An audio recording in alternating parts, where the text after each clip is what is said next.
Всем привет, дорогие друзья. Добро пожаловать на мой канal Turaparten. Dalam video kali ini, kita bakal membahas tema yang sudah banyak di-request oleh teman-teman Novigot, yaitu konspirasi Yeti. Yeti, Bu! Yeti, Bu!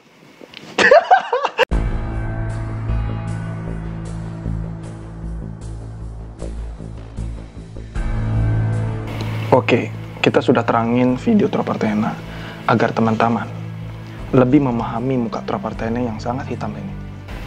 Jadi kita mulai aja. Dari teman-teman pasti banyak juga yang nggak tahu apa sih Yeti itu. Yeti banyak digambarkan sebagai binatang besar berkaki dua dan berbulu putih panjang kegelapan. Diperkirakan dia memiliki tinggi 10-20 kaki dengan berat badan mencapai 91-171 kg dan berada di wilayah pegunungan Himalaya, Tibet, Rusia, dan India. Iya, kita lanjut. Kata Yeti berasal dari gabungan kata Tibetan untuk berbatu-batu dan beruang. Selain itu, orang-orang Nepal juga menyebutnya Bonmanche, yang berarti manusia liar, atau Kancan Jungga Rasyas. Sudah juga ya? Kita ulangi. Kancan Jungga Rasyas, yang berarti iblis Kancan Jungga. Wow. Mohon maaf, saya bercanda. Kali ini saya akan serius. Tapi, nama yang umum digunakan oleh penduduk adalah Yeti atau Mehteh. Mehteh. Iya, Mehteh. Part selanjutnya, penampakan pertama Yeti. Di tahun 1832, Journal of the Asiatic Society of Bengal menerbitkan sebuah laporan dari seorang penjelajah Inggris yang bernama B.H. Hodgson. Dia mengatakan kalau ia melihat seekor makhluk yang penuh bulu panjang dan gelap, yang menurutnya adalah seekor orang utan. Buat B.H. Hodgson, kenapa Anda berpikir itu orang utan? Kenapa tidak beruang? Kenapa sangat jauh sekali pemikiran Anda? Itu membuat Turapartena kebingungan. Kalau misalnya itu beneran orang utan, dia terdampar jauh banget dong sampai sana. Kita lanjut. Cerita tentang makhluk ini mulai dikenal ketika ditemukan sebuah jejak kaki di antara salju maupun di sekitar lumpur yang menunjukkan bahwa makhluk cryptid seperti itu memang aktif atau hidup di Nepal, Tibet, dan wilayah sekitarnya. Kalau wilayah Rusia, saya sendiri juga tidak tahu.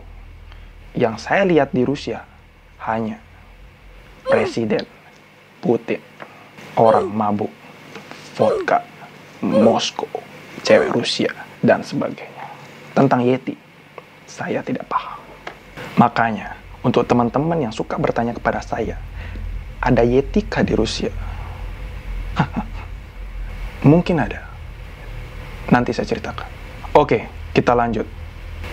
Tahun 1925, N.A.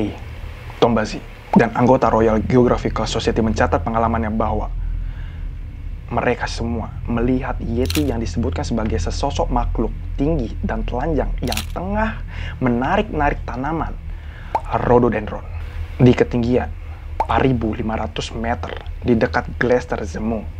Dia mengamati makhluk yang berjarak sekitar 180-270 meter. Itu kurang lebih selama 1 menit. Tidak diragukan lagi. Sosok itu persis seperti manusia, berjalan tegak dan terkadang berhenti untuk menarik beberapa rhododendron bushes, sejenis tanaman berkayu. Kenapa tangan saya seperti ini? Makhluk itu tampak gelap di antara salju. Jadi buat teman-teman yang merasa atau berpendapat bahwa Yeti berbulu putih, bagi peneliti dari negara Jerman, Yeti itu berbulu coklat. Sekitar 2 jam kemudian, ketika Tombazi dan rekan-rekannya menuruni gunung, mereka melihat cetakan jejak makhluk itu. Bentuknya serupa dengan manusia, tapi panjangnya 15-17 cm dengan lebar 10 cm. Oke, kita lanjut. Di tahun 1950-an, Orang barat pun tertarik dengan keberadaan Yeti ini. Saat mencoba mendaki Gunung Everest, Eric Shipton memotret sejumlah cetakan jejak kaki berukuran besar di salju. Pada tanggal 19 Maret 1954, Daily Mail mencetak artikel tentang sebuah tim ekspedisi yang mendapatkan spesimen rambut yang diduga berasal dari kulit kepala Yeti. Rambutnya itu berwarna hitam dalam cahaya redup dan berwarna seperti merah ketika berada di bawah sinar matahari. Dan akhirnya, rambut tersebut dianalisis langsung oleh seorang ahli anatomi manusia, Profesor Frederick Wood Jones. Selama penelitian, rambut tersebut dipotong menjadi beberapa bagian, lalu dianalisis secara mikroskopis dan dibandingkan dengan rambut binatang seperti beruang dan orangutan. Dan dari penelitian tersebut, Jones yakin kalau rambut itu bukan berasal dari beruang atau kera. Dia tidak bisa mengatakan secara persis dari mana rambut yang diambil dari biara Pamboche itu berasal. Part selanjutnya. Dan kita bakal lanjut yang sudah kita tunggu-tunggu. Kisah Yeti di Rusia. Cerita ini terjadi di pegunungan Ural, Rusia pada tanggal 2 Februari 1959. Jadi ada sebuah kelompok beranggota 9 orang yang dipimpin oleh Igor Ditlov. Mereka memutuskan untuk berkemah di sebuah bukit yang nantinya akan diberi nama Ditlov Pass. Di video sebelumnya, aku sudah membahas detail bagaimana tragedi Ditlov Pass. Buat teman-teman yang belum nonton, kalian bisa aja langsung klik linknya di atas. Oke, kita lanjut. Dalam konspirasi Yeti, Ditlov Pass, para pendaki tiba-tiba diserang oleh sesuatu yang langsung membantai mereka. Di sini tertulis, lokasi kejadian ini terdapat beberapa jejak aneh. Terciptalah teori kalau kelompok tersebut telah diserang Yeti. Di tahun 2014, Discovery Channel membuat sebuah acara Yeti Rusia, The Killer Lives, yang menciptakan dugaan bahwa 9 pejalan kaki yang dipimpin oleh Igor Ditlov memang dibunuh oleh sesosok Yeti. Film dokumenter itu memperlihatkan luka pejalan kaki yang telah meninggal dan membuat banyak pendapat bahwa luka mereka disebabkan oleh kekuatan yang jauh lebih kuat daripada mereka. Penampakan Yeti kembali muncul di tahun 2016. Seorang penggemar ski salju berhasil menangkap sebuah foto yang diklaim mirip dengan Yeti. Penampakan itu terlihat di Piernes, Spanyol. Sulit sekali. Beberapa orang menduga itu hanyalah beruang. Tapi, tidak sedikit juga orang yang menganggap itu beneran Yeti. Dan pada tanggal 9 April 2019 pun, melalui akun Twitter resmi Indian Army, tentara India baru saja mengumumkan kalau mereka berhasil menemukan jejak kaki misterius yang diklaim sebagai jejak kaki Yeti.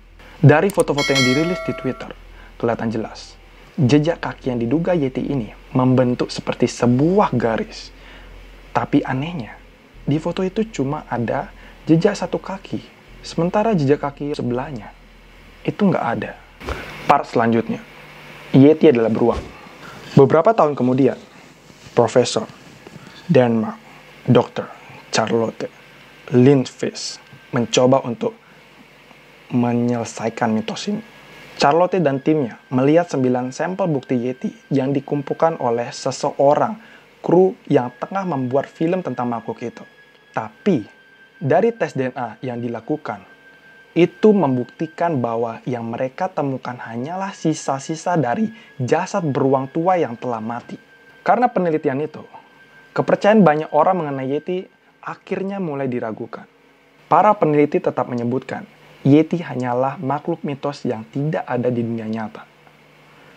Jejak kaki dan penampakan-penampakan Yeti yang pernah dilihat oleh para traveler hanyalah salah satu dari 3 jenis beruang yang tinggal di habitat bersalju, yaitu beruang hitam Asia, beruang coklat Tibet, dan beruang coklat Himalaya. Nah, jadi kalian lebih percaya yang mana? Yeti beneran ada atau enggak? Untuk itu, aku saranin kalian langsung aja ke Nepal untuk nyari Yeti secara langsung. Tapi sekarang aku mikirnya kayak gini aja. Setelah kita baca semua artikel ini, aku ngerasa kalau orang-orang luar negeri itu tidak begitu langsung percaya keberadaan makhluk halus atau mitos.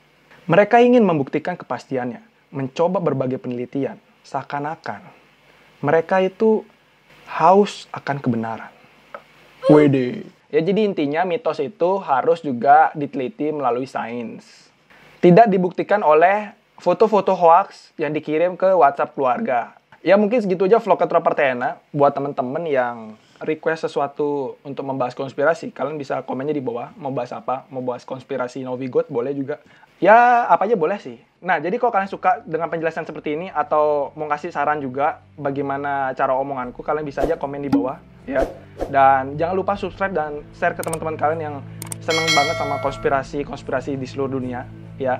Dan segitu aja vlognya dari saya. Sampai jumpa di video selanjutnya. Bye-bye.